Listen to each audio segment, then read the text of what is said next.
எந்த social media open பண்ணாலும் tea coffee குடிக்கலாமா, நான் இத்தனை டீ குடிக்கிறேன், இத்தனை காஃபி குடிக்கிறேன். ஸோ அதிகபட்சம் டீ காஃபி பற்றி தான் வீடியோஸே போகுது.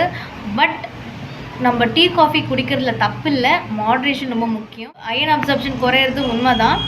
பட் நீங்கள் அதை எப்படி எடுத்துக்கிறீங்க, எத்தனை டைம் எடுத்துக்கிறீங்கன்றது தான் முக்கியம். பட் அந்த காலத்தோட லைஃப் ஸ்டைல் வேறு, இப்போ இருக்க லைஃப் ஸ்டைல் டோட்டலாக வேறு. அப்போ இருக்கவங்க பாட்டி தாத்தா வந்து 10 டீ காஃபி கூட குடித்தாங்க. பட் அவங்களோட வாழ்க்கை முறைகள் வந்து டோட்டலாக வேறையாக இருந்தது. இப்போ இருக்க ஸ்ட்ரெஸ்ஃபுல்லான லைஃப், தூக்கமின்மை அதெல்லாம் கிடையாது. ஸோ இப்போ இருக்க காலகட்டத்துக்கு டீ காஃபியை குறைச்சிக்கிறது நல்லது தான். ஸோ நானுமே ஒரு நாளைக்கு 2 கப்ஸ் எடுக்காமல் இருக்க மாட்டேன். பட் மாட்ரேஷன் ரொம்ப முக்கியம். அண்ட் அதில் போகிற நீங்கள் சுகர் வந்து எந்த அளவுக்கு எடுத்துகிட்டு இருக்கிறீங்கன்றது ரொம்ப முக்கியம்.